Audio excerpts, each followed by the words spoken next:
In 20 years as an investigator, I've never seen a case like Sarah's.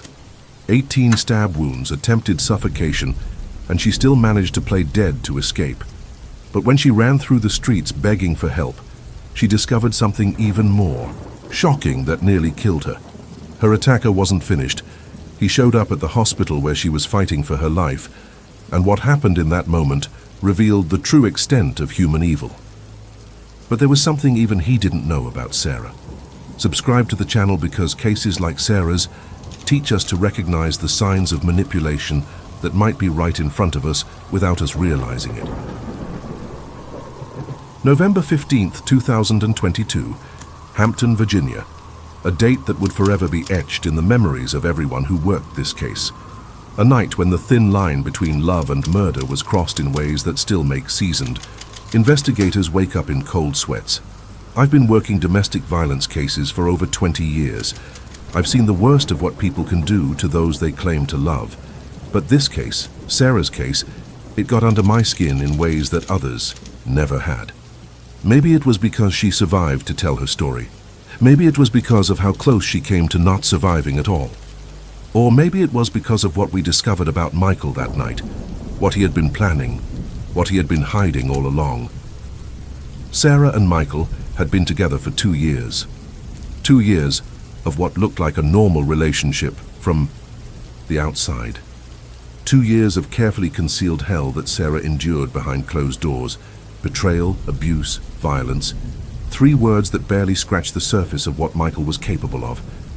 3 words that would culminate in that November night when he finally revealed what he had been keeping hidden all along. He wanted Sarah dead, but Sarah survived. Against all odds, against every terrible thing Michael had planned for her, she lived to tell her story. And when she agreed to sit down with us for this interview, to relive the nightmare that nearly cost her everything, I knew we were about to uncover something that would shake everyone involved to their core. The interview took place in one of the most secure locations we could arrange. Sarah had been through enough. The last thing she needed was to worry about her safety while trying to process what had happened to her. As she walked into that room, I could see the strength it took just to be there. The courage it required to speak about things most people could never imagine surviving. I had to ask her to go back to the beginning. Before the nightmare, before Michael showed his true face, before that night in November when everything changed, forever. I needed to understand who Sarah was before she became a victim, before she became a survivor, before she became the woman sitting across from me with scars that would never fully heal. Sarah had always been a fighter. That much was clear from the moment she started talking. She had worked hard for everything she had, never one to sit still. Always moving, always pursuing her goals with a determination that was both admirable and, as it would turn out, exactly what would save her life. She was vibrant, social, surrounded by friends who loved her energy and zest for life. She was 28 years old when she met Michael, a woman who had already lived through her share of life experiences but was nowhere near ready for what was coming. The introduction happened through a friend. Sarah's friend lived with Michael as roommates, and Sarah, who did promotional work that kept her constantly busy, often found herself at their apartment. Michael was described as one of the friend's closest companions, someone who seemed harmless enough, someone who blended into the background of Sarah's busy social life, someone who was watching, learning, studying her patterns and her vulnerabilities. At 28, Sarah was at a crossroads in her life. The intensity of her late 20s, the pressure of approaching 30, the feeling that life was moving fast and decisions needed to be made. She had recently emerged from a long marriage that had lasted nearly 7 years, a relationship that had begun when she was just 20 years old. That marriage had been healthy, stable, the kind of partnership that ended not in flames, but in the quiet recognition that sometimes people grow in different directions. The divorce had been finalized in 2018, 4 years before she met Michael. 4 years during which Sarah had deliberately kept her romantic life simple, casual, uncomplicated. She was focused on her children, her work, her social life. She wasn't looking for anything serious. She had learned to enjoy her independence, to value her freedom, to appreciate relationships that stayed light and easy and safe. But Michael would change all of that. Michael would turn everything Sarah thought she knew about love about relationships, about her own judgment, completely upside down. And the most terrifying part was how slowly, how subtly, how carefully he would do it. Their relationship didn't start as a romance. That detail would become crucial later, when investigators tried to understand how Sarah, an intelligent woman with healthy relationship patterns, could have missed the warning signs. They started as friends, just two single people who enjoyed going out together, who had similar interests, who could have fun without the pressure or complications of romantic expectations. Michael wasn't even interested in Sarah initially, and she certainly wasn't interested in him. They were simply two people who found themselves in the same social circles, who discovered they enjoyed each other's company, who could laugh together and share experiences without any ulterior motives. It was the kind of friendship that develops naturally when people have chemistry but no agenda. But chemistry has a way of evolving. What started as casual friendship began to develop deeper layers. They found themselves gravitating toward each other, enjoying each other's company more and more, until one day they looked at each other and realized something had shifted. The feelings were there, whether they had planned for them or not. During those early months of friendship, Sarah learned things about Michael that should have been red flags. His emotional distance, his inability to show affection, the cold way he spoke about past relationships. He was detached when discussing his ex-wife, clinical almost, describing her as a good woman, but with no warmth, no real emotion behind the words. He was the type of person who didn't express feelings easily, who kept everything locked inside, who treated emotional situations like business transactions. But Sarah was falling for him. The friendship had grown into something deeper. And when Michael suggested they make it official, she agreed. They announced their relationship on social media, presented themselves as a couple to the world, and everyone around them thought they were perfect together. They had that spark, that connection that made other people envious. They were the couple everyone wanted to be around, the pair that seemed to have figured out the secret to making relationships work.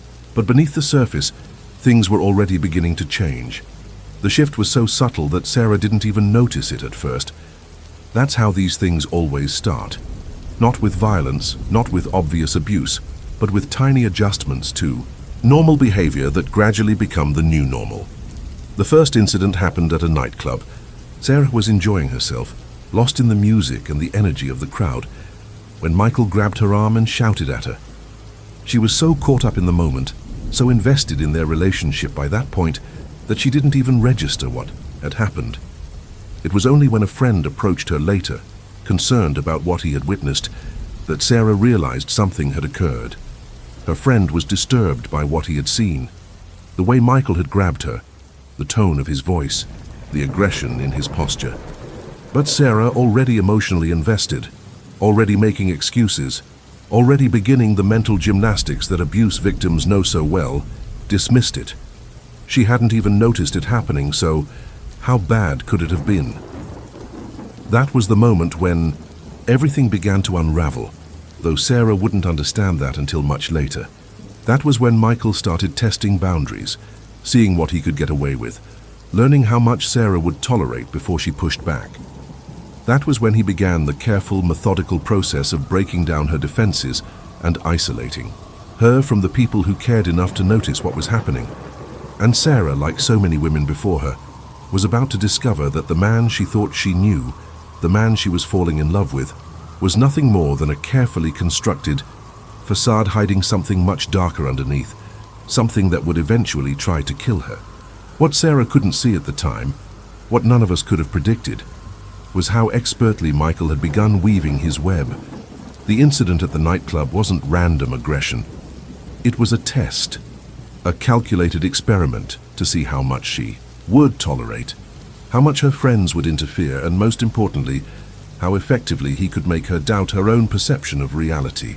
After her friend's warning about the grabbing and shouting, Sarah did nothing at all. And that response told Michael everything he needed to know about how to proceed. The pattern that would nearly destroy her had already begun, though she wouldn't recognize it until much later, when recognizing it might be too late to save her life.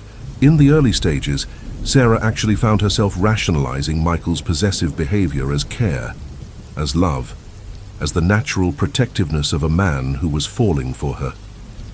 When someone grabs your arm in public and raises their voice, when someone monitors your movements and questions your choices, it's easy to mistake control for caring if you want to believe in the relationship badly enough. Sarah wanted to believe. She had invested her heart, her time, her emotional energy into this connection with Michael, and admitting that something was fundamentally wrong would mean admitting that her judgment had failed her.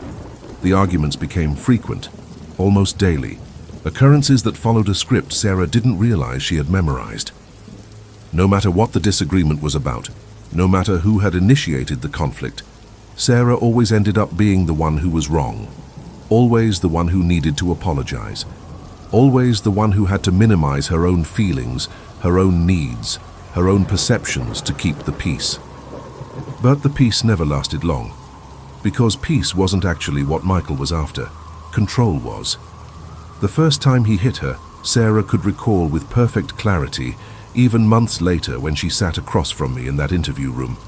The details were burned into her memory with the kind of precision that trauma creates, every moment preserved with painful accuracy. They had broken up. Again. The cycle of fighting and separation had become so routine that Sarah barely questioned it anymore. During this particular separation, she had done something that would later prove to be both completely normal and absolutely unforgivable in Michael's mind. She had gone to stay with friends for the weekend. She had tried to remember what it felt like to laugh without looking over her shoulder, to speak without measuring every word, to simply exist without constantly calculating someone else's mood. When Sarah called Michael that Tuesday to arrange picking up her belongings from his place, his voice was different, softer, almost vulnerable. He had prepared dinner, he told her. He wanted to cook for her, to talk, to work things out properly this time. It was such an unusual gesture from someone who typically showed affection through possession, rather than nurturing, that Sarah found herself curious despite her better judgment. The dinner was elaborate by Michael's standards. He had put thought into it, effort that seemed genuine, attention to details that made Sarah wonder if maybe, just maybe, he was capable of change. Maybe the problems in their relationship could be worked through if they both tried harder. Maybe she had been too quick to give up on something that could still be salvaged. That night Sarah stayed. She let herself believe in the possibility of redemption, in the power of second chances, in the hope that the man who had prepared this meal with such care might be the real Michael, and the man who had been hurting her was just a confused, damaged version who could be healed with patience and love. By morning, that hope was shattered beyond repair. The transformation was immediate and brutal. The moment Sarah woke up, Michael's demeanor had shifted completely. Gone was any trace of the thoughtful man who had cooked for her the night before. In his place was someone cold, distant, cruel, in ways that seemed designed to hurt as deeply as possible. There was no warmth in his voice, no acknowledgement of the intimacy they had shared just hours earlier, no recognition that Sarah was someone who deserved basic human kindness. During their morning argument, Sarah made a comment that would change the trajectory of their relationship forever. She mentioned almost casually that she had enjoyed her weekend with friends. She had connected with someone who made her feel valued, appreciated, seen in ways that reminded her what healthy interactions felt like. That was when Michael struck her. The slap came so quickly, so unexpectedly, that for a moment, Sarah couldn't process what had happened. She had been mid-sentence explaining her feelings when his hand connected with her face with enough force to snap her head to the side. The shock was almost worse than the pain. This was the line she had never imagined. He would cross, the boundary she had never thought she would need to defend. Sarah gathered her belongings and left immediately. But the damage was done, and not just the physical damage that would fade within days. Michael had shown her exactly what he was capable of when he felt threatened, when he sensed that his control over her might be slipping, when he realized that Sarah still had connections to a world that existed outside of his influence. The breakup that followed that incident revealed another crucial piece of Michael's psychological profile. He couldn't let go. He couldn't accept that Sarah might choose to walk away from him, that she might decide her own well-being was more important than maintaining their relationship. The cycle that Dr. Rosangela Montero, a leading expert in domestic violence patterns, describes so clearly in her research, began to play out with textbook precision. First came the pursuit. Michael would call, text, show up uninvited, making promises and apologies that sounded sincere enough to plant seeds of doubt in Sarah's mind. Then came the romantic gestures, the elaborate displays of affection designed to remind her of what she was giving up. The flowers, the gifts, the declarations of love that felt so genuine, they made her question whether she was being too harsh, too unforgiving, too quick to throw away something that might be worth fighting for. But the most effective tool in Michael's arsenal was his vulnerability. He would present himself as broken, lost, desperate without her. He would paint a picture of a man who was fundamentally good, but damaged by his past, someone who just needed love and patience to become the partner Sarah deserved. He would take responsibility for his actions, but frame them as aberrations, as moments of weakness that proved how much he needed her, not how dangerous he could be. The manipulation was sophisticated and devastating. Michael positioned himself as both the problem and the solution, the source of Sarah's pain and the only person who could make it stop. He convinced her that leaving him would be giving up on someone who could change, someone who would change, if only she loved him enough to stay. And Sarah, like so many women before her, found herself drawn back into the relationship by the intoxicating combination of fear, hope, and the addictive intensity of trauma bonding. But while Sarah was falling deeper into Michael's carefully constructed psychological trap, her friends were watching from the outside with growing alarm. They could see what she could no longer see clearly. They could recognize the signs that Sarah had learned to normalize. They tried to intervene, tried to pull her back from the edge of something they could sense was dangerous, even if they couldn't predict just how dangerous it would become. One by one, though, those friends began to disappear from Sarah's life. Not because they stopped caring, but because watching someone you love repeatedly return to a situation that's destroying them becomes its own kind of trauma. When Sarah would call them after particularly bad incidents, seeking comfort and support, they would offer advice, resources, places to stay. But when Sarah would inevitably go back to Michael, their words of concern would turn to frustration. Their offers of help would feel futile, and eventually self-preservation would force them to step back.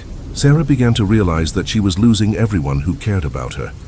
Her support system was evaporating, her social connections were being severed, and she was becoming increasingly dependent on the very person who was causing her pain.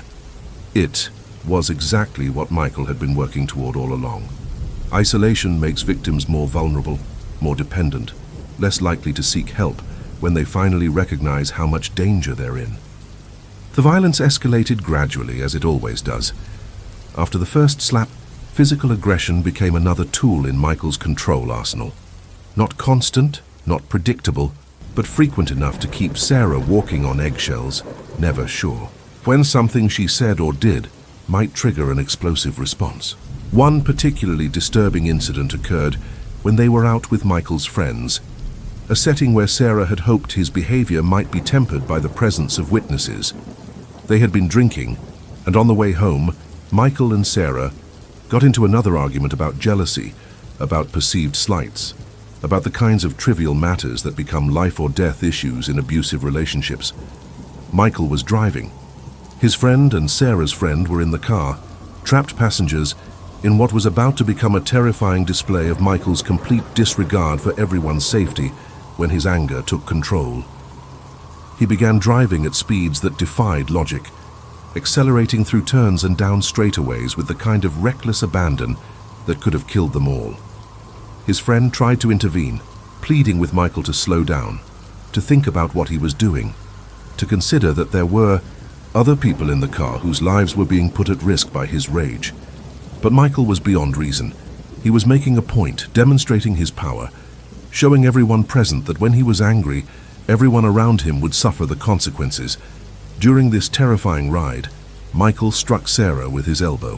While he was driving, a blow that left her friend in the back seat horrified and Sarah herself sitting in stunned silence. What could she do? What could she say that wouldn't make things worse?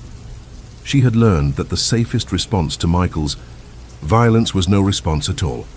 When they finally arrived at their destination, Sarah's friend immediately tried to remove her from the situation, inviting her to stay the night somewhere safe, away from Michael and his escalating aggression. But Michael wasn't finished asserting his control. As Sarah tried to leave with her friend, he began a campaign of intimidation that demonstrated just how far he was willing to go to maintain his grip on her. He threw her belongings out of his car and onto the street. Her bag, her phone, her makeup, personal items scattered across the pavement like discarded trash. Then he drove his car over them, deliberately destroying her possessions while she watched, making sure she understood that anything important to her could be taken away at his whim. When Sarah and her friend tried to call an Uber to leave, Michael would circle the block and return, forcing the drivers away, making it impossible for her to escape. This psychological torture continued for an extended period, with Michael appearing every time Sarah thought she had found a way out, demonstrating that he would not allow her to leave until he decided she could leave. Eventually, Sarah made a decision that still haunts everyone who worked on this case. To protect her friend, to get her out of a dangerous situation that Sarah felt responsible for creating, she told her friend to go. She would stay with Michael. She would handle whatever came next on her own. That night, as Sarah stood in the street surrounded by her destroyed belongings, completely isolated from anyone who might help her, she was forced to confront a terrifying truth. She was trapped, not just emotionally or psychologically, but practically. Michael had demonstrated that he would not allow her to leave, that he would escalate his behavior to whatever level was necessary to maintain control, and that he had no concern for anyone else who might be hurt in the process. But even more disturbing than Michael's actions that night was the complete absence of intervention from anyone else. No neighbors called police despite the noise and commotion. No passers-by stopped to check if help was needed. No one seemed to recognize that they were witnessing domestic violence in progress, or if they did recognize it, no one was willing to get involved. Sarah was learning one of the cruelest lessons about domestic violence. When you need help, you're often least able to ask for it. And even when the abuse is happening in public, in full view of people who could intervene, the bystander effect and social conditioning around not getting involved in domestic disputes can leave victims feeling completely alone in their moment of greatest vulnerability. The cycle would continue. Michael would follow his pattern of violence and reconciliation, abuse and romance, destruction and rebuilding.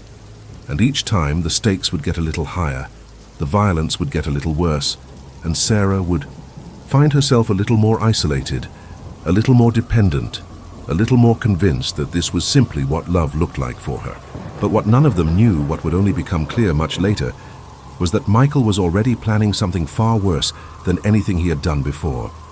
Something that would make all the previous abuse look like preparation for a final act that was designed to ensure Sarah would never have the chance to leave him again.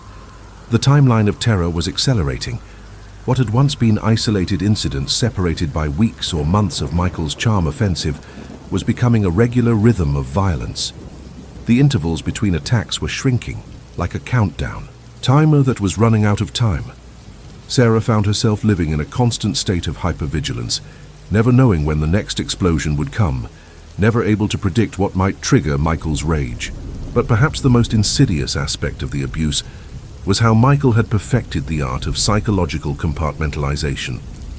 To Sarah, it felt like she was living with two completely different people who happened to share the same body. There was the Michael who would run his car over her belongings in a fit of rage, and there was the Michael who would hold her tenderly in bed, whispering words of love that felt so genuine they made her question everything she thought she knew about their relationship.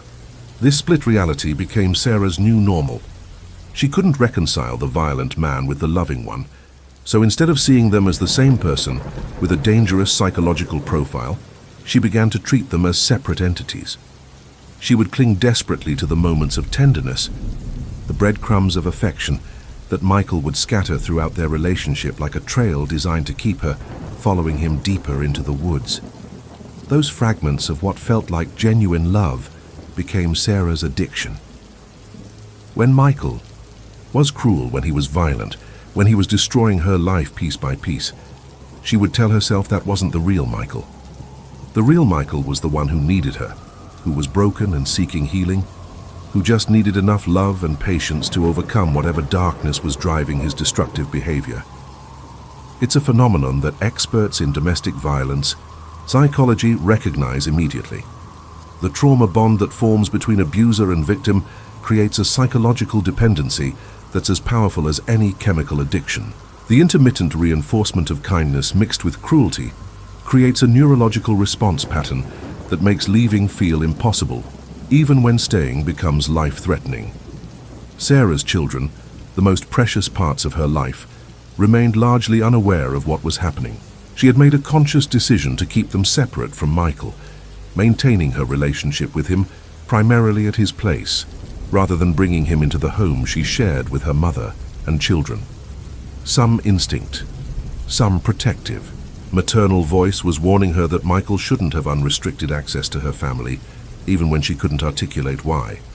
But keeping her children safe didn't mean Sarah herself was protected.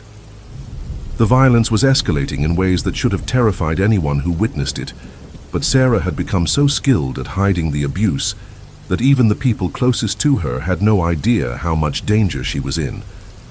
Her family saw nothing.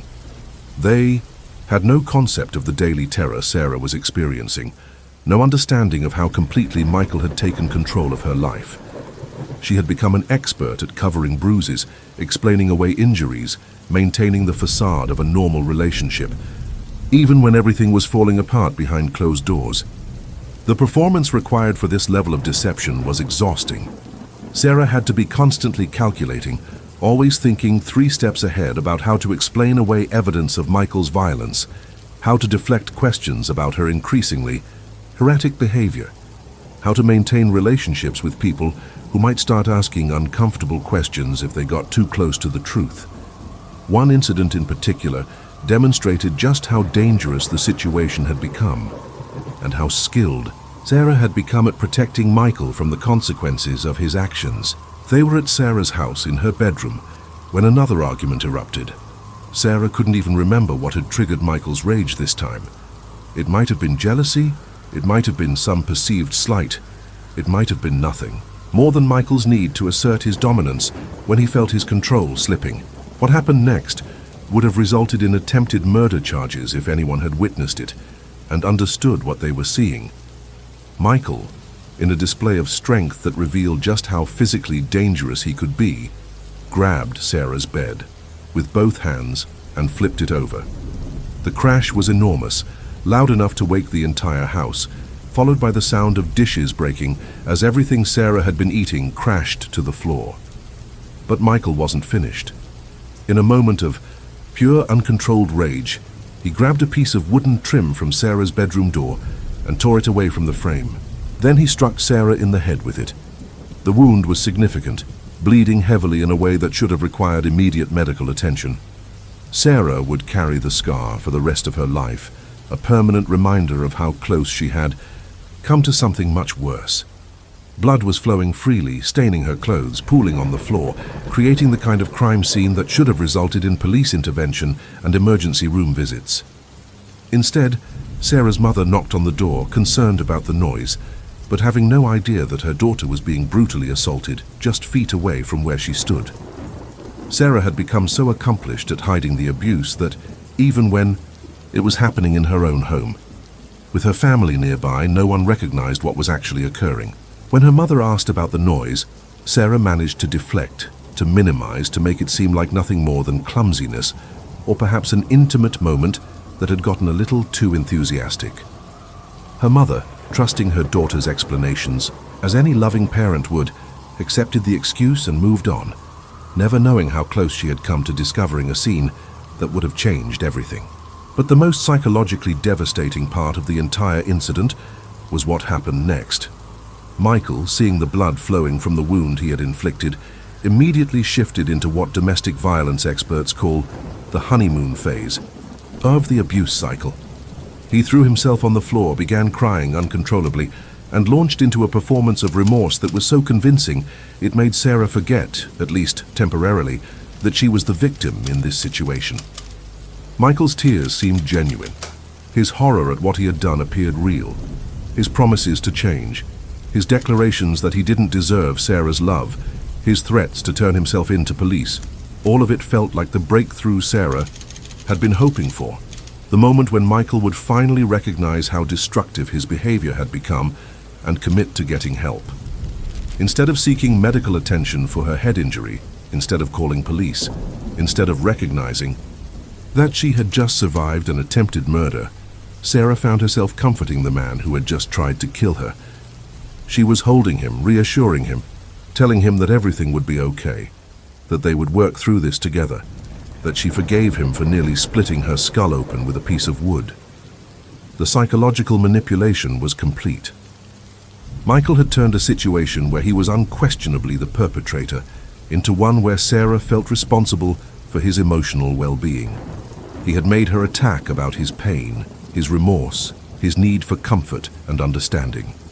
And Sarah, trapped in the trauma bond that had been carefully constructed over months of conditioning, provided exactly what he was asking for. This incident revealed something crucial about Michael's psychological profile that would become important later in our investigation. He wasn't losing control during these violent episodes. He was exercising it. The tears, the remorse, the self-recrimination, it was all part of a calculated strategy to ensure that Sarah would never seek help, never involve authorities, never do anything that might interrupt the cycle of abuse that was giving him complete power over another human being. But Michael's control was about to face its biggest test yet. Sarah's brother was beginning to notice things that Sarah's mother had missed. Unlike the rest of Sarah's family, who trusted her explanations and respected her privacy, her brother was developing suspicions that something was seriously wrong. The brother's concerns reached a crisis point during another incident at Sarah's house. This time, Michael's violence had escalated to a level that left Sarah unconscious. She woke up in her bed with her brother standing over her, clearly shaken by whatever he had witnessed or discovered. When Sarah asked what had happened, her brother's explanation was chilling. She hadn't simply fainted or fallen asleep. Based on her position, the way she was lying, the condition he found her in, he was certain that she had been knocked out, a phrase that carried implications too terrifying for either of them to fully discuss. This was the moment when the wall of secrecy that Sarah had built around her relationship with Michael began to crack. Her brother confronted her directly, demanding to know if Michael was physically abusing her. The marks on her body, the suspicious circumstances of her unconsciousness, the pattern of strange incidents and injuries, everything was adding up to a picture that her brother could no longer ignore. For the first time since the abuse began, Sarah told someone in her family the truth. Not all of it, not the full extent of what she had been enduring, but enough to confirm her brother's worst fears. Michael was hitting her. Michael was dangerous. Michael was a threat to Sarah's safety and potentially her life. Her brother's response was immediate and protective. He banned Michael from the house, told Sarah he would physically remove Michael if he showed up, and demanded that she end the relationship immediately. He offered to confront Michael directly, to make it clear that Sarah's family would not tolerate any further violence against her. But the brother's intervention, well-intentioned as it was, highlighted one of the most frustrating aspects of domestic violence cases from a law enforcement perspective. Even when family members recognize the danger, even when they're willing to get involved, they're often working against the victim's own psychological conditioning. Sarah continued to defend Michael. She continued to see him secretly. She continued to believe that the relationship could be salvaged, that Michael could change, that the love she felt for him was worth the risk she was taking with her own life.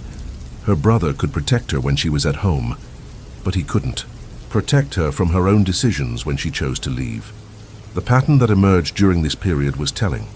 Sarah would promise her brother that she was done with Michael, that she understood how dangerous he was, that she wouldn't see him again. But within days, sometimes within hours, she would be back in contact with him. drawn back into his orbit by the powerful psychological forces that trauma bonding creates. Common friends tried to intervene as well. People who cared about both Sarah and Michael attempted to talk sense into him, to make him understand how his behavior was destroying someone they all cared about. But these conversations revealed another crucial aspect of Michael's personality profile. He was remarkably skilled at appearing reasonable, remorseful, and committed to change when confronted by outsiders. Like many domestic abusers, Michael could be incredibly charming when he needed to be, presenting himself as a man who was struggling with personal demons, but was genuinely trying to overcome them. He would acknowledge his problems, express gratitude for people's concern, and make promises that sounded sincere enough to convince well-meaning friends that intervention was working. But these promises were meaningless. Michael was like an addict, Sarah realized, except his addiction wasn't to substances. It was to control, to power, to the intoxicating rush that came from having complete dominance over another person's life. He could recognize that his behavior was destructive. He could feel genuine remorse about the pain he was causing, but he couldn't stop himself from repeating the same patterns over and over again. As Sarah began to understand more about Michael's background, a disturbing picture emerged. The isolation that made him so dependent on her, that made him so desperate to maintain control over their relationship, wasn't just the result of his abusive behavior. It was rooted in a family history that had shaped him into someone incapable of healthy relationships. Michael had been raised in a Jehovah's Witness family, a religious community known for its strict rules and practice of disfellowshipping members who violate core tenets. When Michael left the faith, he had been cut off not just from his religious community, but from his entire family support system. His parents, his siblings, everyone he had grown up with, they were all forbidden from maintaining contact with him. The abandonment had left Michael emotionally damaged in ways that made him simultaneously desperate for connection and incapable of maintaining it. He needed Sarah to fill every role that a healthy person would distribute among family, friends, romantic partners, and professional relationships. She had to be everything to him because he had systematically destroyed or been rejected by everyone else who might have provided emotional support. But rather than working to rebuild those connections or to develop the emotional skills necessary for healthy relationships, Michael had chosen to ensure Sarah's loyalty through fear and manipulation. He couldn't bear the thought of losing her, because losing her would mean facing the emptiness and isolation that he had created through his own choices and behavior. What made this revelation even more disturbing was the discovery that Sarah wasn't Michael's first victim. After their case became public, other women began coming forward with their own stories of abuse at Michael's hands. The pattern was always the same: charm, escalating control, violence, manipulation, and eventually, when the victim tried to leave, an explosion of rage that put their life in danger.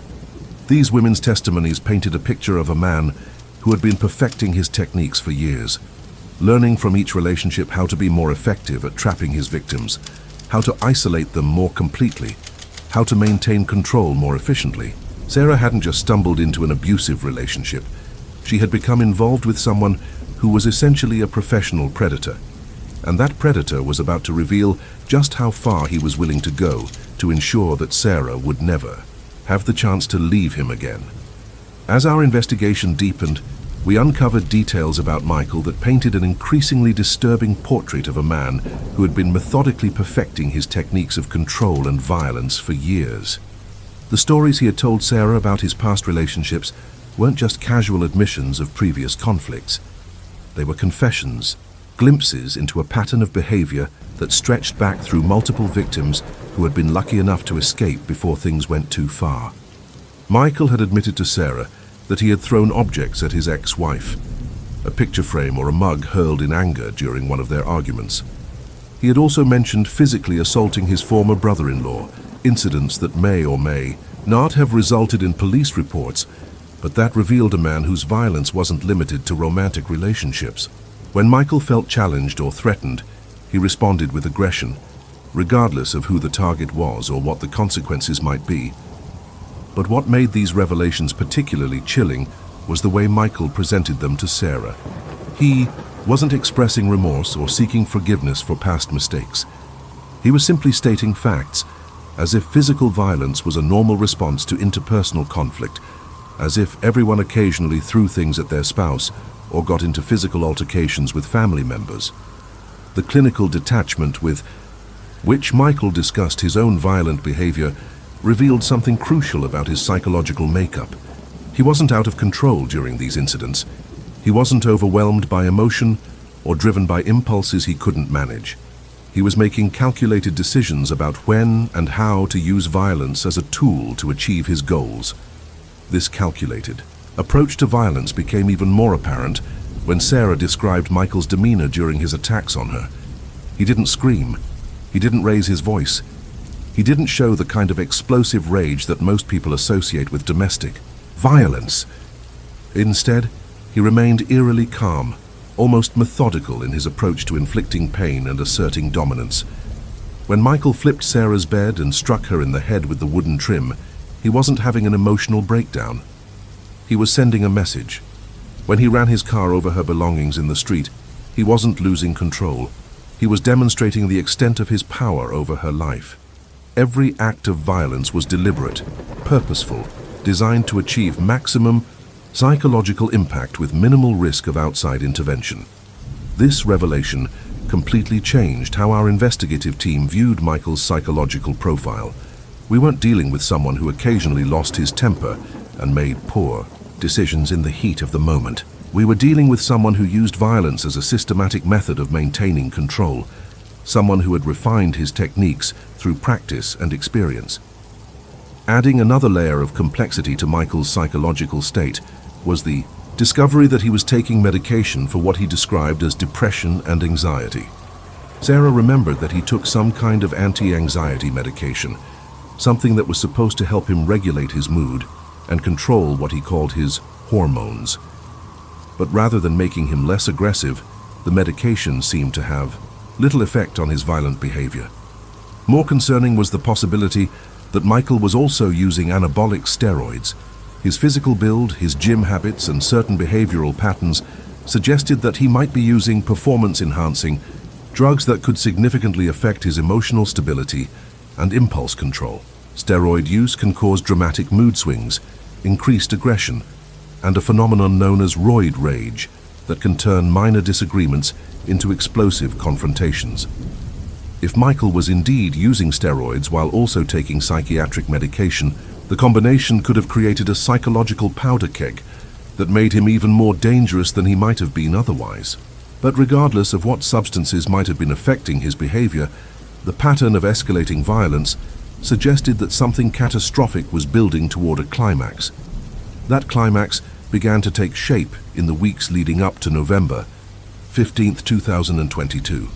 Sarah had finally reached her breaking point.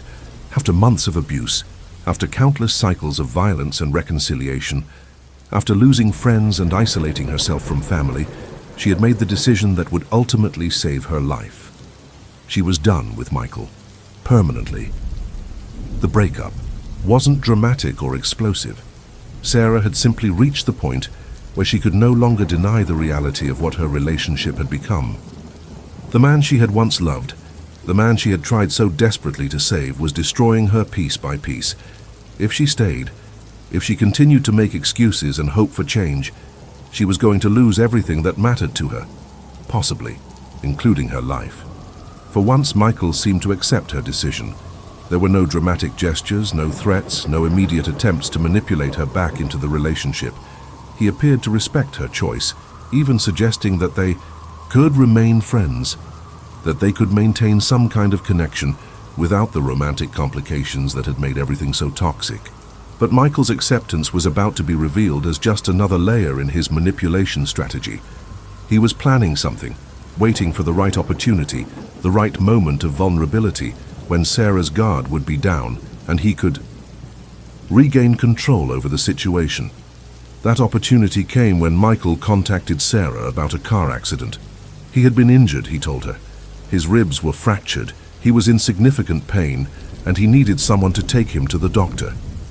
Despite everything that had happened between them, despite all the reasons she had for staying away from him, Sarah's compassionate nature overrode her survival instincts.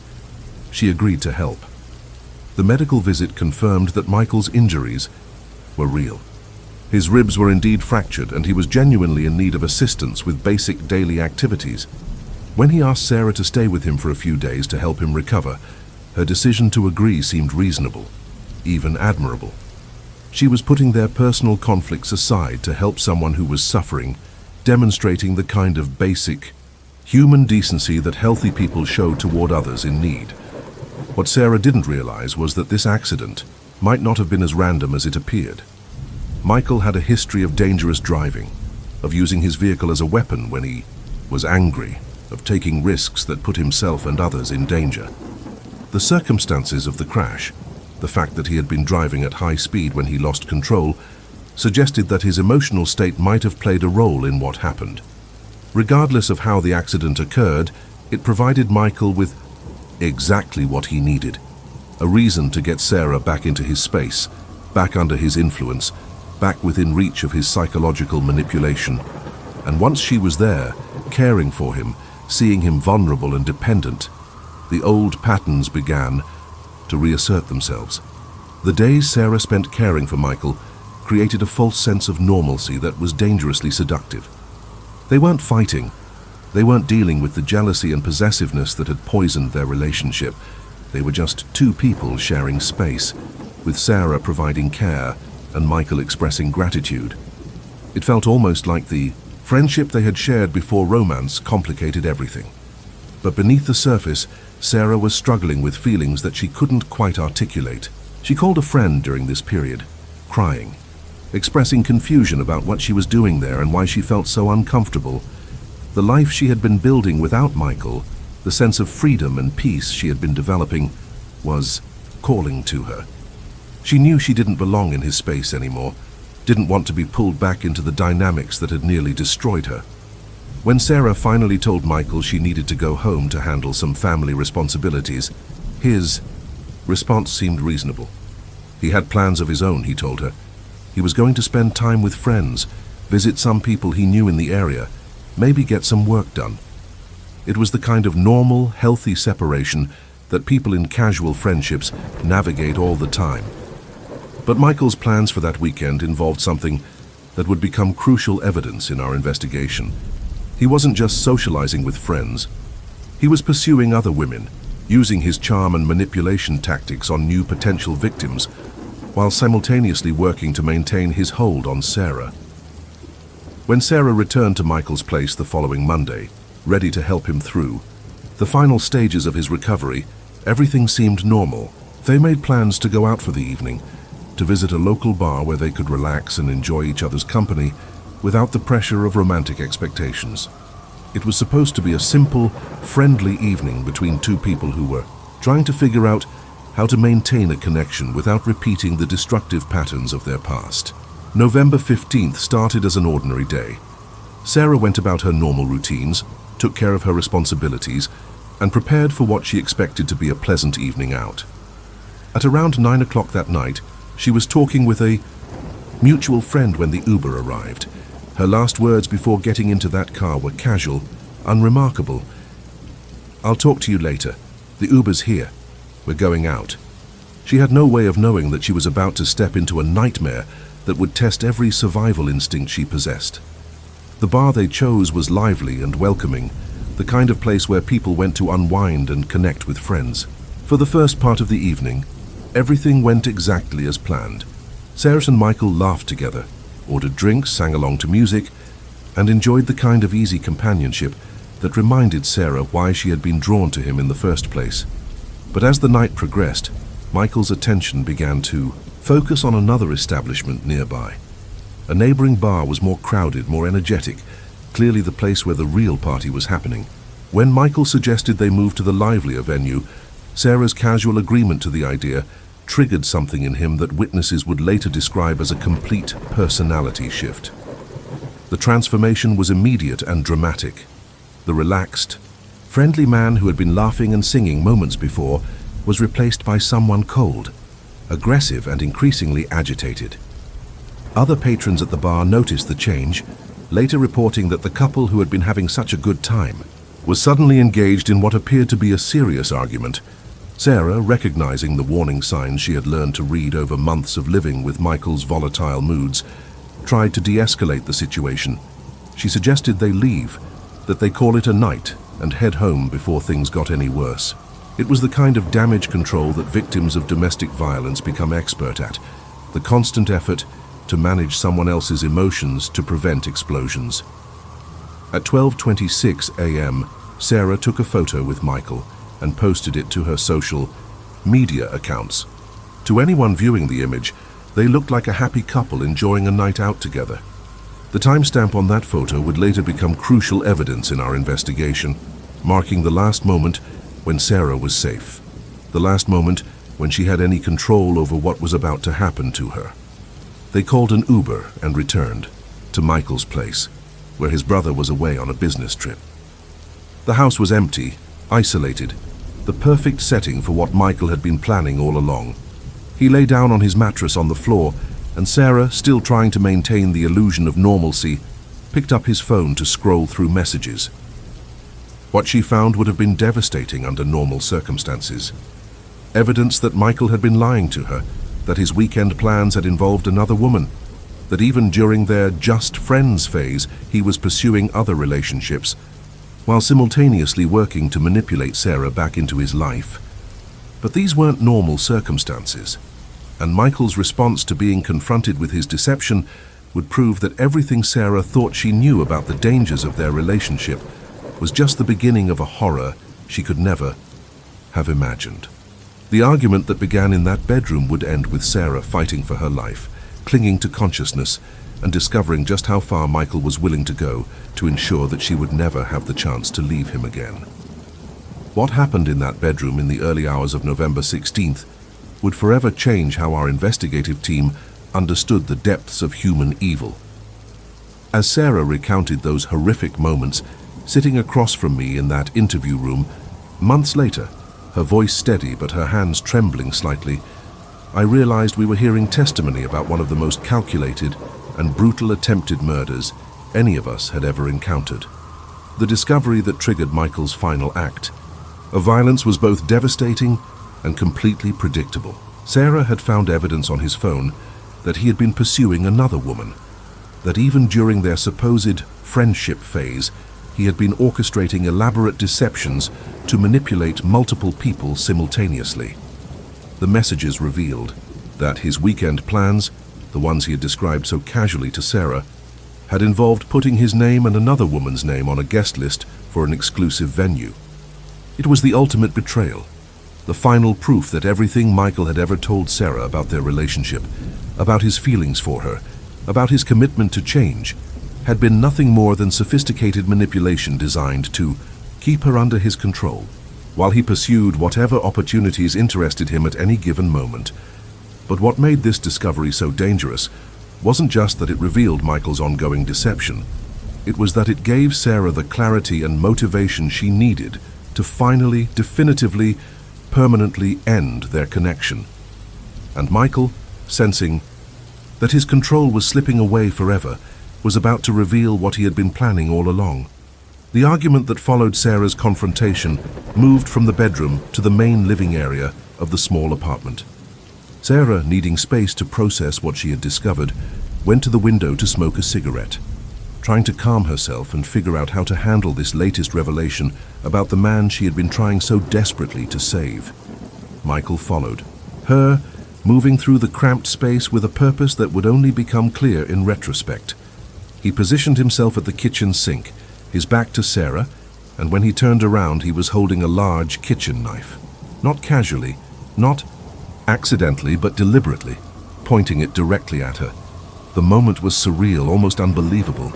Sarah, still thinking like someone in a normal relationship, having a normal argument, told Michael he was being ridiculous. She pointed out that his parents lived nearby, that neighbors could see, that his behavior was completely inappropriate.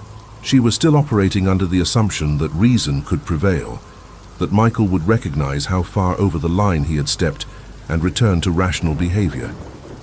Michael's response was to put the knife away and return to the bedroom, calling Sarah to join him for what she assumed would be a continuation of their conversation. But Michael had only put away the large knife. Hidden in his pocket was a smaller blade, one that wouldn't be as obvious but would be just as deadly when used with sufficient force and determination. What happened next was so brutal, so methodical, so far beyond what anyone could have predicted, that even experienced investigators struggled to comprehend how one human being could inflict such calculated violence on another. Sarah approached Michael where he lay on the mattress, sitting beside him to continue their discussion. She never saw the smaller knife coming. The first strike was delivered while Michael looked directly into her eyes, a moment of intimate violence that would haunt Sarah for the rest of her life. The attack was immediate and devastating. Sarah fell forward, her arms instinctively raised to protect herself, landing face down on the floor. But Michael wasn't finished.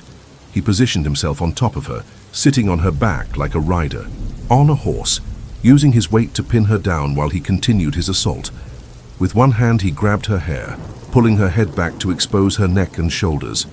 With the other hand, he struck again and again and again. The violence was relentless, systematic, designed not just to cause pain but to ensure that Sarah would never have the opportunity to escape, to seek help, to tell anyone what had happened. The medical evidence would later reveal the full extent of Michael's brutality. 18 separate wounds, each one potentially fatal, each one delivered with enough force to penetrate deeply into muscle and tissue. But perhaps the most horrifying detail was the injury to Sarah's esophagus, a wound that was almost certainly deliberate, designed to prevent her from screaming for help, even if she had the strength to do so. Michael had effectively silenced his victim, ensuring that no matter how much pain she was in, no matter how desperately she wanted to call for help, she would be unable to make the sounds that might bring someone to her rescue. It was a level of premeditation that suggested he had thought carefully about how to commit this crime without being detected. During those endless moments of violence, Sarah experienced something that trauma experts recognize, but that most people can't comprehend unless they've lived through it themselves. Time seemed to slow down, allowing her to process details with an almost supernatural clarity while simultaneously feeling disconnected from her own body. She could see her blood pooling on the floor beneath her. She could feel each individual strike as it landed. She could hear Michael's breathing, could sense his movements, could track the progression of the attack with the kind of heightened awareness that sometimes emerges in life or death situations. But perhaps most remarkably, Sarah retained enough cognitive function to think about what was happening to her, to process the reality that she was likely about to die, and to begin preparing herself psychologically for that possibility. She thought about her children, about her family, about the life she was about to leave behind. She thought about forgiveness, about making peace with whatever came next. The psychological journey Sarah took during those minutes of violence reveals something profound about human resilience. Even in the face of unimaginable brutality, even when death seemed inevitable, her mind was working to find meaning, to process the experience, to maintain some sense of dignity and purpose, even in her final moments. Michael's assault continued with a methodical persistence that suggested he was determined to ensure Sarah's death. But at some point, perhaps when he sensed that his victim was weakening, he introduced another element to his attack that revealed even more about his psychological state. He retrieved a pillow and began attempting to suffocate Sarah while she lay face down in her own blood. The stabbing hadn't been enough. He wanted to be certain, wanted to control not just whether Sarah died, but exactly how and when it happened. It was during this phase of the attack that Sarah made a decision that would ultimately save her life. She decided to pretend to be dead, to slow her breathing and remain motionless in the hope that Michael would believe he had accomplished his goal and stop the assault. The strategy was incredibly dangerous. Sarah was fighting against her body's natural responses, trying to control her breathing while her system was flooded with adrenaline, trying to remain still while every instinct was screaming at her to fight or flee. But somehow, she managed to convince Michael that his work was finished. When the violence finally stopped, Sarah faced a choice that required more courage than most people possess. She could continue pretending to be dead, hoping that Michael would leave and that someone would eventually find her and get her medical attention. Or she could take the enormous risk of revealing that she was still alive and attempt to manipulate Michael into letting her go. Sarah chose to fight for her life. In a moment of inspiration that can only be described as brilliant, she appealed to Michael's psychological need to avoid consequences. She told him she was still alive, that she needed medical attention, but that she would tell authorities she had been the victim of a random attack. She would protect him if he would let her go. The manipulation worked. Michael, perhaps realizing for the first time the full extent of what he had done, perhaps beginning to understand the consequences he would face if Sarah died, agreed to let her leave. But even then, he made no effort to help her, to call for medical assistance, or to take any responsibility for what he had done. Sarah left that apartment exactly as she was, covered in blood, critically injured without her phone or identification, wearing clothes that were torn and saturated with evidence of the violence she had endured. She had to find help on her own, had to somehow get herself to safety, despite injuries that should have been fatal. What happened next revealed something equally disturbing about society's response to violence against women. Sarah, clearly the victim of a serious assault, was unable to get help from multiple people she encountered on the street, whether because they were afraid of getting involved, because they assumed she was connected to criminal activity, or because they simply didn't want to deal with someone else's emergency. Person after person refused to assist a woman who was literally dying in front of them. The neighborhood where Michael lived was known for drug activity, and Sarah's appearance led people to assume she was involved in something they didn't want to be associated with. Cars swerved around her when she tried to flag them down. Pedestrians crossed the street to avoid her. Even public transportation drivers closed their doors and drove away when they saw her approaching. Sarah, growing weaker by the minute, bleeding extensively, began to realize that she might die not because of her injuries, but because no one was willing to help her get medical attention. It was a secondary trauma that added psychological devastation to the physical damage Michael had inflicted. Finally, after what felt like hours of seeking help, Sarah reached a bus depot where early morning workers were beginning their shifts. Even there, her attempts to get assistance were largely ignored, until one person, a security guard whose voice she would remember for the rest of her life, called for emergency medical services. When the paramedics arrived, Sarah did something that would prove crucial to our investigation. Despite her injuries, despite her weakened condition, despite everything she had endured, she provided them with Michael's name, his address, and his phone number. She made sure that the people trying to save her life knew exactly who had put her in this condition. The emergency medical team, recognizing the severity of Sarah's injuries and the fact that she had somehow remained conscious through the entire ordeal, worked frantically to stabilize her condition. They cut away her clothing to assess the full extent of the damage, provided emergency treatment for the most life-threatening wounds, and prepared her for transport to the hospital. But even as they worked to save her life, the medical professionals were amazed that Sarah was still conscious, still coherent, still able to provide information about what had happened to her.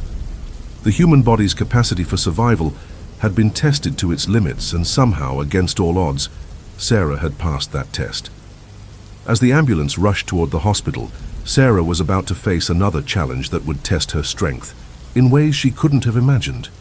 The medical battle for her life was just beginning, and the legal battle to hold Michael accountable for his crimes would prove to be almost as difficult as surviving the attack itself.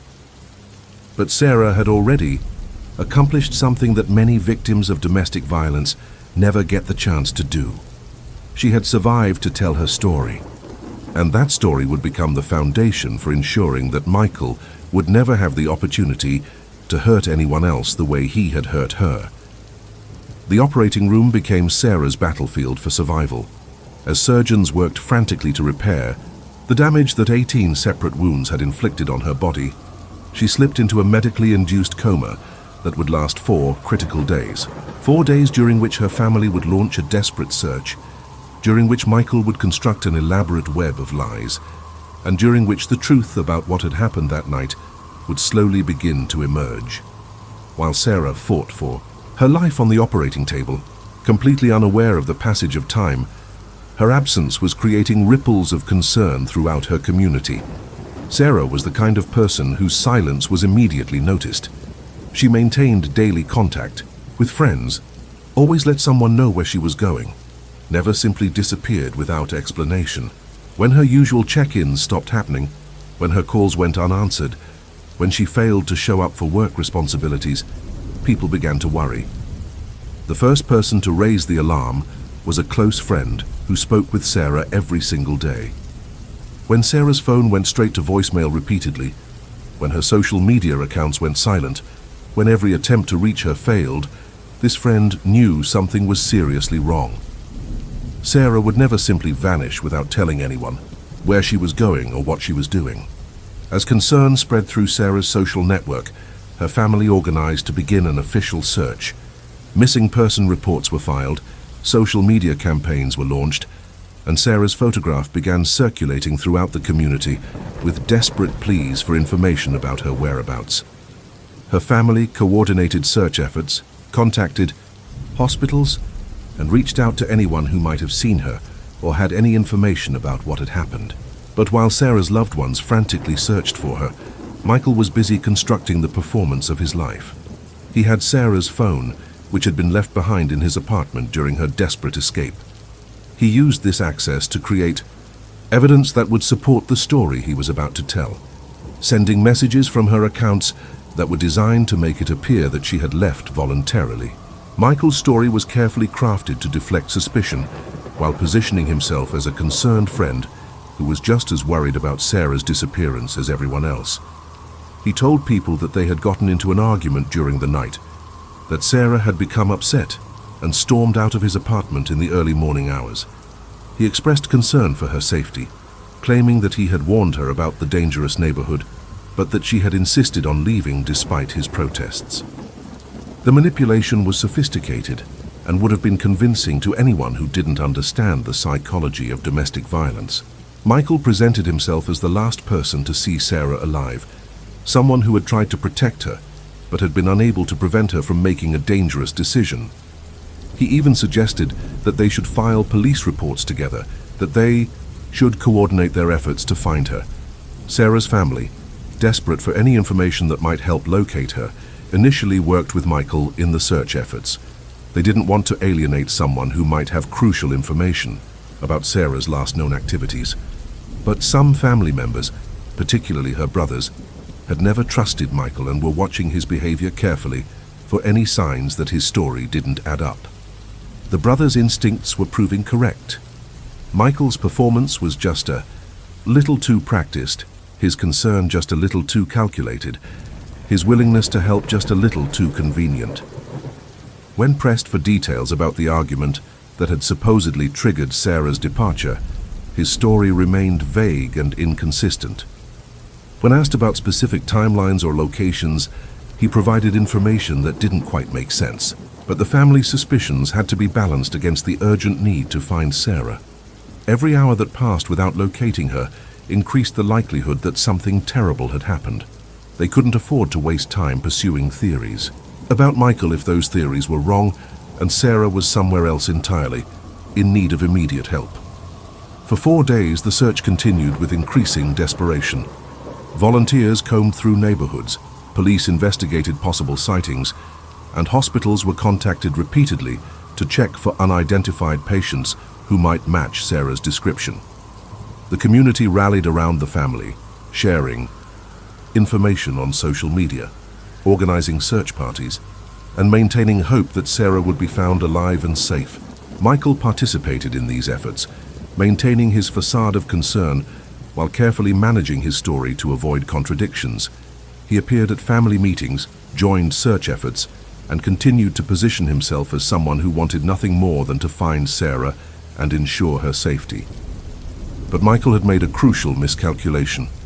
He believed that Sarah was dead, that his attack had been successful, and that her body would eventually be discovered in a way that would support his story about her voluntary departure and subsequent disappearance. He never considered the possibility that Sarah might have survived, that she might be fighting for her life in a hospital bed, or that she would eventually wake up and be able to tell investigators exactly what had happened to her. When Sarah finally emerged from her coma, groggy from anesthesia but alive and conscious, the first person she saw was her brother. Through the fog of medication and pain, she was able to confirm what her brother had suspected all along. Michael was responsible for what had happened to her. Michael had tried to kill her. Michael was the reason she had spent 4 days fighting for her life, while her family searched desperately for any sign of her. The news that Sarah had been found alive spread rapidly through the network of people who had been searching for her. Within hours, Michael learned that his victim had survived, that she was conscious, and that she was talking to investigators. His carefully constructed story was about to collapse, and he knew it. But Michael's narcissism and his desperate need to maintain control led him to make another fatal error in judgment. Instead of disappearing, instead of trying to flee before authorities could locate him, he decided to visit Sarah in the hospital. Perhaps he thought he could manipulate her again, could convince her to protect him from prosecution. Perhaps he believed he could intimidate her into changing her story, or perhaps he simply couldn't accept that his control over her was finally, definitively broken. Michael's arrival at the hospital came at the worst possible moment for him, and the best possible moment for justice. Sarah's brother had just finished speaking with investigators, had just provided them with a detailed account of Sarah's identification of her attacker, when Michael appeared at the hospital, acting concerned, and asking about Sarah's condition. The family members present recognized immediately what was happening. This was the man who had nearly killed Sarah, standing in front of them, performing concern while knowing exactly why she was lying in a hospital bed fighting for her life. The confrontation that followed was swift and decisive. Sarah's uncle, unable to contain his rage at seeing the person responsible for his family's trauma, physically attacked Michael. The altercation quickly escalated, and in the heat of the moment, faced with undeniable evidence of his guilt and the fury of Sarah's family, Michael confessed.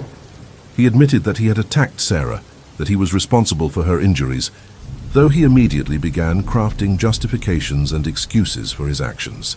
Police officers who were present at the hospital arrested Michael on the spot, finally taking into custody the man who had spent 4 days manipulating Sarah's family while she lay unconscious from injuries he had inflicted. It should have been the end of the immediate threat, the moment when justice began to take its course. Instead, it marked the beginning of a series of legal failures that would add insult to Sarah's injuries and demonstrate how the system often fails victims of domestic violence even when the evidence of guilt is overwhelming. Michael was taken to the police station, booked and then inexplicably released. The investigating officers, perhaps through incompetence or perhaps through simple disregard for the severity of domestic violence cases, failed to request a detention order that would have kept Michael in custody while charges were prepared. They allowed a confessed attempted murderer to walk free, creating a situation that put Sarah and her family in continued danger. The media coverage of this failure was swift and brutal. News outlets throughout the region picked up the story of the police department that had released a man who had confessed to stabbing a woman 18 times.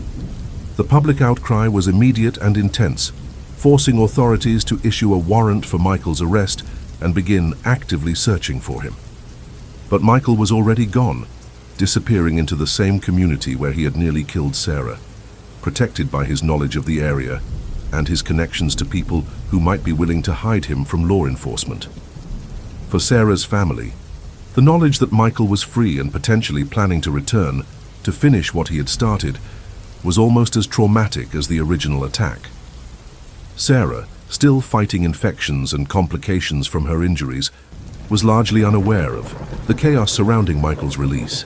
Her family made the decision to shield her from information that might interfere with her recovery, focusing instead on the positive news that she was alive, conscious, and slowly healing from the wounds that should have killed her.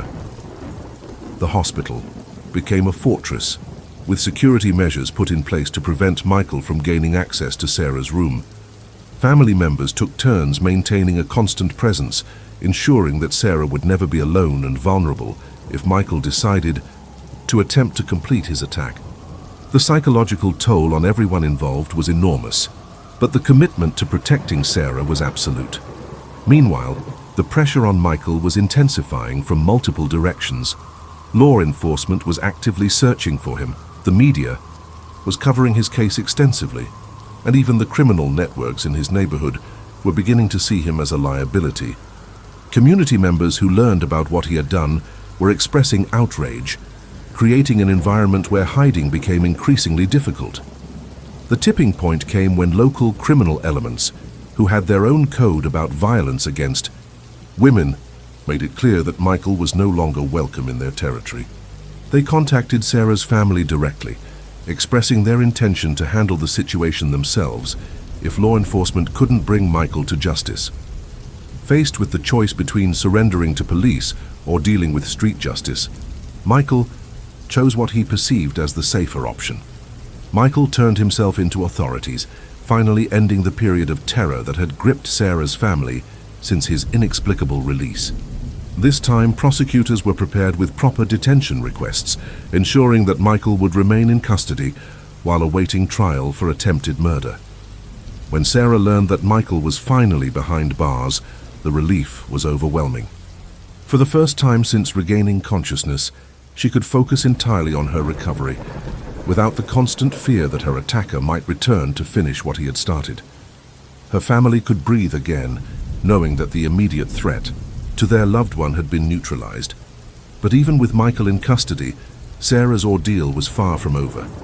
The legal system that had failed her once was about to present new challenges, new opportunities for justice to be delayed or denied, new ways for a victim to be victimized by the very institutions that were supposed to protect her.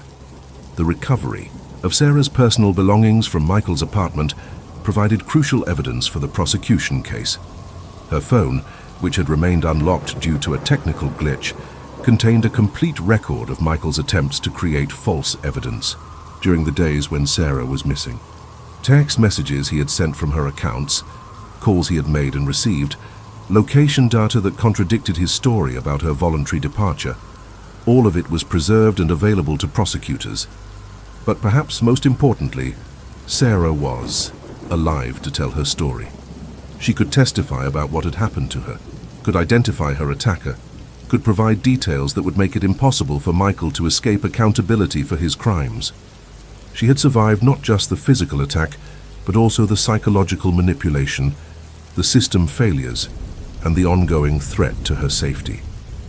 As Sarah slowly rebuilt her strength and prepared to face the legal battle ahead, she carried with her something that many victims of domestic violence never get the chance to possess: the power to seek justice for what had been done to her, and the opportunity to ensure that Michael would never have the chance to hurt anyone else the way he had hurt her. The fight for justice was just beginning, but Sarah had already won the most important battle. She was alive, she was free, and she was ready to make sure that Michael's reign of terror was finally brought to an end. The moment that would define Sarah's journey from victim to survivor came during the pre-trial proceedings, when she learned that she would have the opportunity to face Michael in court.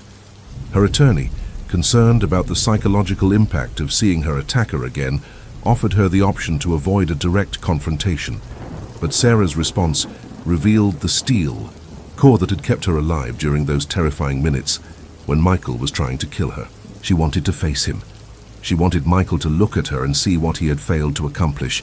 She wanted him to confront the living evidence of his failure to destroy her. Most importantly, she wanted him to see that she was not just alive, but strong, determined, and ready to ensure that he faced consequences for what he had done. The courtroom confrontation never materialized exactly as Sarah had envisioned it, but her willingness to face her attacker demonstrated something crucial about her psychological recovery. She was not hiding from what had happened to her. She was not allowing fear to dictate her choices.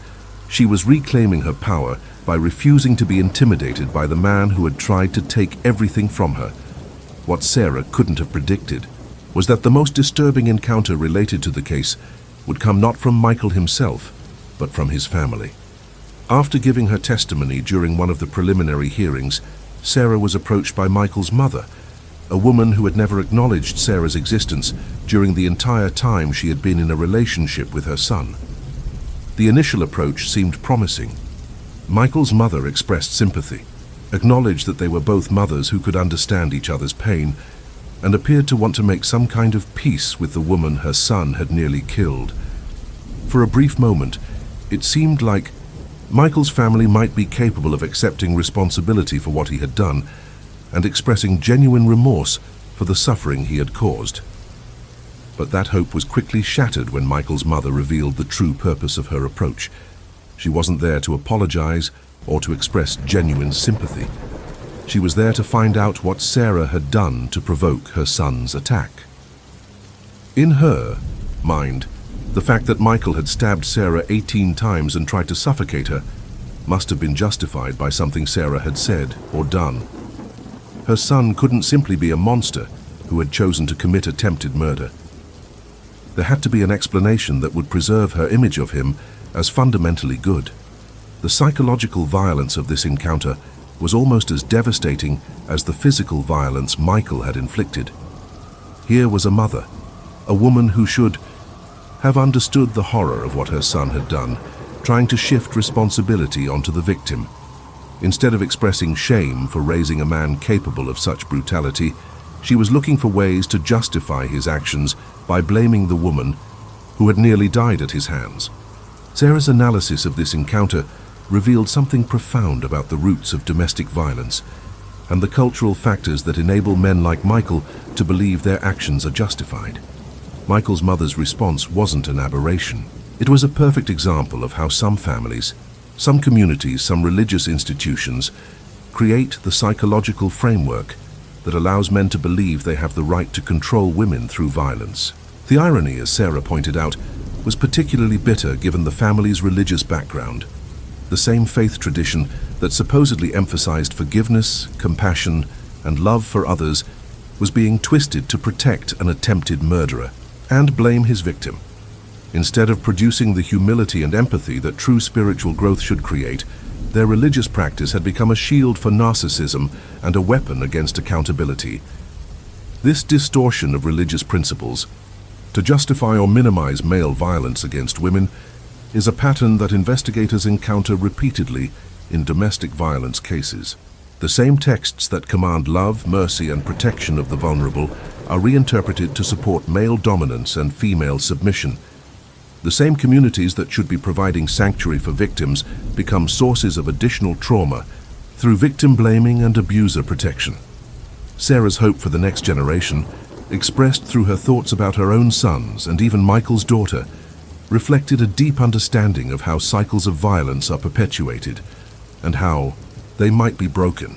She recognized that her survival and her willingness to speak about what had happened to her could serve as an example for young men who needed to understand the true strength of women and the true meaning of respect. Her sons had witnessed their mother's journey from victim to survivor. They had seen her fight for her life, endure months of recovery, and emerge stronger rather than broken.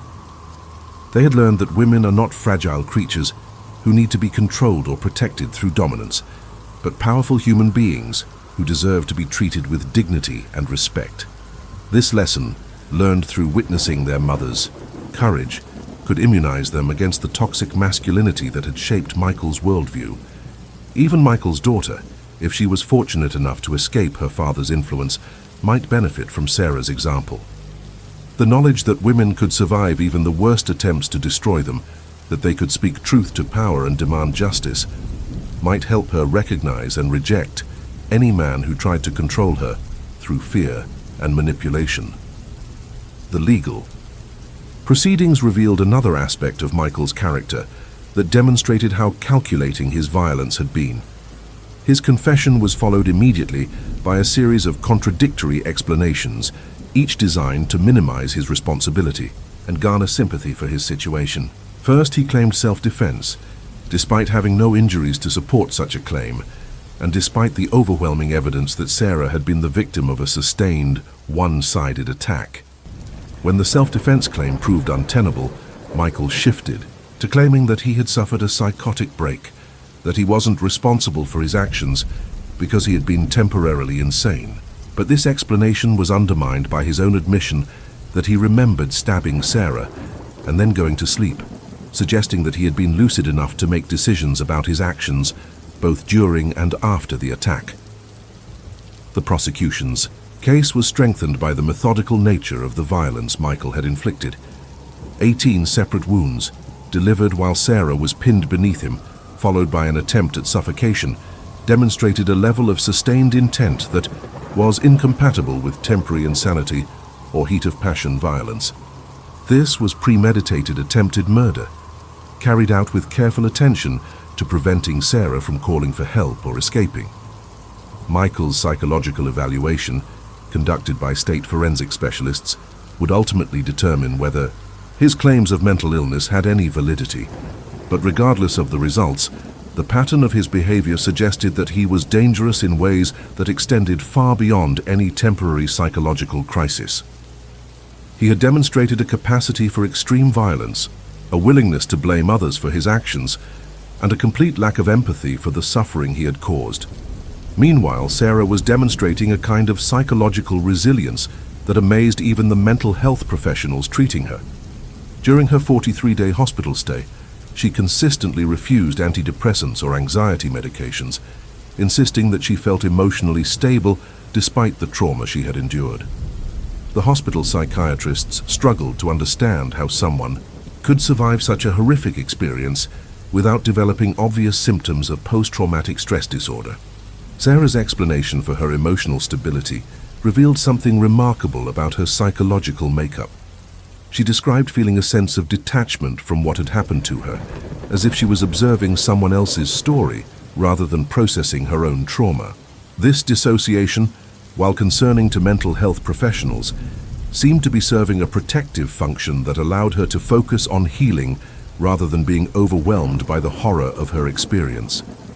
Her refusal to be defined by what Michael had done to her was evident in every aspect of her recovery. She didn't want to be treated as a broken person who needed to be fixed. She didn't want to be seen as permanently damaged by her experience. She wanted to be recognized as someone who had survived something terrible and was moving forward with her life. This attitude extended to her approach to future relationships. When Sarah left the hospital, she returned to her ex-husband, the man she had been married to for 7 years before meeting Michael. This wasn't a decision born of fear or desperation, but a recognition that she had once known what healthy love looked like and could return to that kind of partnership. The contrast between her relationship with her ex-husband and her experience with Michael was stark and illuminating.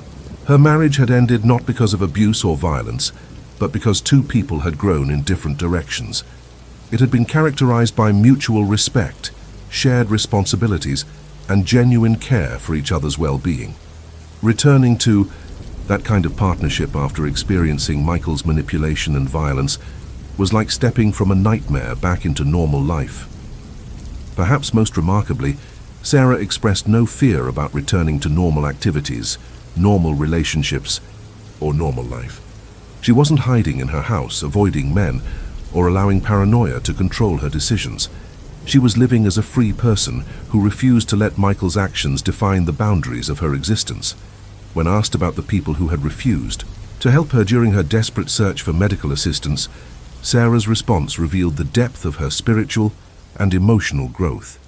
Instead of expressing anger or bitterness toward those who had turned away from her suffering, she spoke about the erosion of human compassion in modern society and the obligation that all people have to help those in need. Her analysis went beyond personal grievance to address a broader social problem. Too many people, she observed, had learned to look the other way when others were suffering, to avoid involvement in situations that might be complicated or dangerous, to prioritize their own comfort over basic human decency. The people who had filmed her suffering, rather than helping her, represented the worst of this tendency toward callous detachment. But rather than allowing this disappointment in human nature to make her cynical, Sarah had chosen to use her experience as motivation to be more compassionate herself. She had learned from the pain of being denied help when she desperately needed it, and she was determined never to inflict that same pain on someone else. This commitment to helping others, even after being failed by so many people during her own crisis, demonstrated the kind of moral courage that transforms trauma into purpose. Sarah wasn't just surviving what Michael had done to her. She was using her experience to become a better person, a more compassionate person, someone whose suffering had created wisdom rather than bitterness. As the legal proceedings continued toward an eventual jury trial, Sarah was prepared to face whatever came next.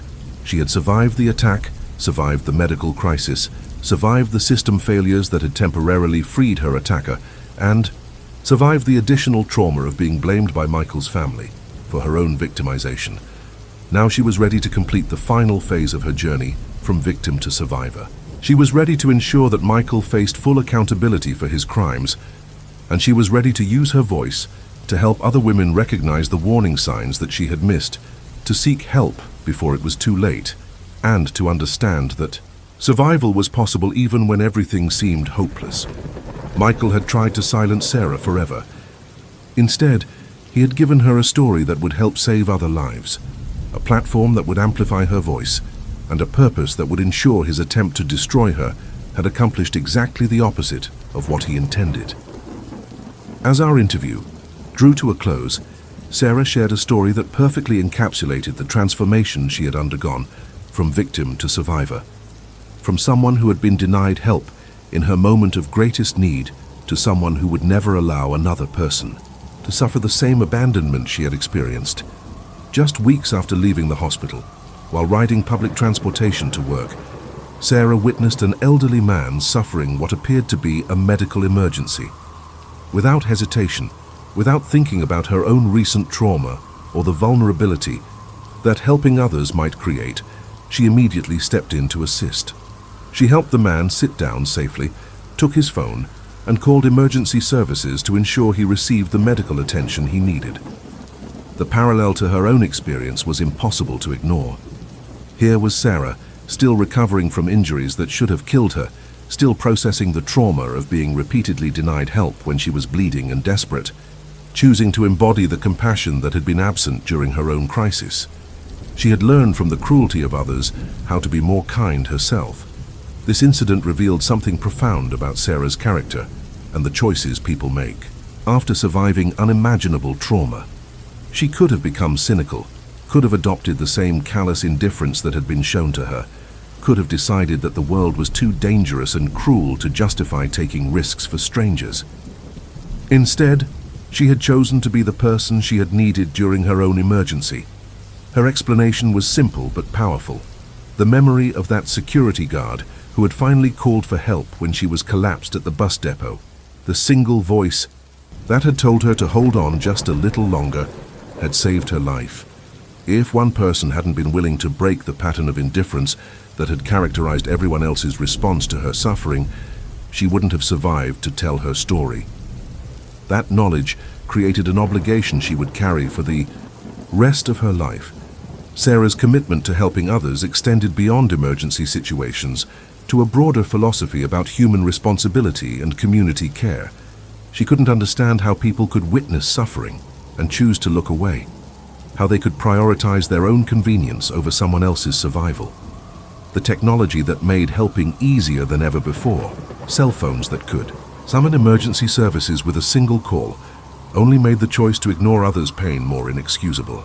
As we discussed the approaching trial and the possibility that Michael might attempt to contact her from prison, Sarah's response demonstrated the psychological boundaries she had established to protect herself from further manipulation. She understood that Michael might eventually have access to phones, that he might try to reach out to her, that he might attempt to continue the psychological games that had characterized their relationship. But Sarah was no longer the woman who could be manipulated by Michael's performances of remorse or his claims of change. She had clarity about what any future contact would represent, not an opportunity for healing or reconciliation, but another attempt by her attacker to exert control over her life. She was prepared to shut down any such attempts immediately and definitively. Her philosophy about communication was remarkably simple and empowering. Meaningful conversation requires mutual consent from both parties. If she didn't want to engage, there would be no engagement. Michael's desire to talk, to explain himself, To seek forgiveness or understanding was irrelevant if Sarah chose not to participate. She had reclaimed her power to set boundaries and enforce them. This psychological strength was perhaps the most remarkable aspect of Sarah's recovery. She had survived not just the physical attack, but the complex psychological manipulation that had preceded it. She had recognized the patterns of abuse, understood how she had been trapped by them, and developed the tools to prevent anyone from trapping her again. The upcoming trial represented more than just a legal proceeding for Sarah. It was an opportunity to complete her transformation from victim to survivor, to see Michael held accountable for his crimes, and to use her voice to help other women recognize the warning signs she had missed. She was prepared for whatever the trial might bring, whether that meant facing Michael directly in the courtroom or testifying while he chose to absent himself from the proceedings. Sarah's attitude toward the trial revealed someone who had found purpose in her suffering. She wasn't seeking revenge or even closure in the traditional sense. She was seeking justice, not just for herself, but for all the women who might encounter someone like Michael in the future. Her testimony would serve as evidence not just of what one man had done to one woman, but of the systematic patterns of behavior that characterized domestic violence and attempted femicide. The legal system that had initially failed her by releasing Michael after his confession would now have another chance to demonstrate whether it truly valued women's lives and safety. Sarah was prepared to hold that system accountable as well, to ensure that her case became an example of how seriously society takes violence against women. As our conversation ended, I was struck by the completeness of Sarah's psychological recovery. She wasn't minimizing what had happened to her, wasn't pretending that the trauma hadn't been significant, but she also wasn't allowing that trauma to define the boundaries of her life. She had integrated her experience into a broader understanding of human nature, social responsibility, and personal strength. The woman sitting across from me was not the same person who had fallen in love with Michael's carefully constructed facade. She was someone who had looked into the face of evil and survived, someone who had experienced the worst of human cruelty and chosen to respond with increased compassion, someone who had been broken and had rebuilt herself stronger than before. Sarah's story serves as both a warning and an inspiration. It demonstrates how skilled manipulators can trap even intelligent, strong women in cycles of abuse that escalate to life-threatening violence.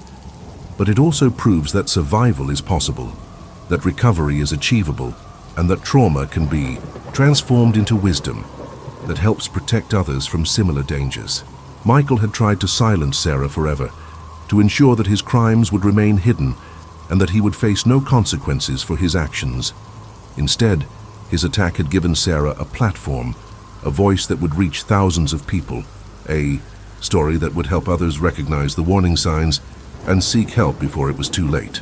Every time Sarah tells her story, every time someone hears her testimony and recognizes similar patterns in their own relationship, every time a woman leaves an abusive situation because of the courage Sarah has demonstrated, Michael's attempt to destroy her accomplishes exactly the opposite of what he intended.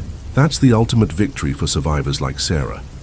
Not just that they live, but that their voices become tools for saving others, that their courage becomes contagious, that their refusal to be silenced creates a ripple effect that protects countless women who will never even know that Sarah's survival made their own escape possible. The investigation into Sarah's case revealed the systematic nature of domestic violence, the predictable patterns that abusers follow, and the warning signs that too often go unrecognized until it's almost too late. But it also revealed the incredible resilience of the human spirit, the possibility of healing even from the most devastating trauma, and the power that survivors possess to transform their pain into protection for others. As we prepare for the trial that will determine Michael's fate, Sarah has already achieved the most important victory. She survived. She spoke. She refused to be silenced. And in doing so, she ensured that her story would become a beacon of hope for every woman who finds herself trapped in the darkness of an abusive relationship, wondering if escape is possible, wondering if anyone would believe her, wondering if she has the strength to rebuild her life. Sarah's answer to all those questions is clear.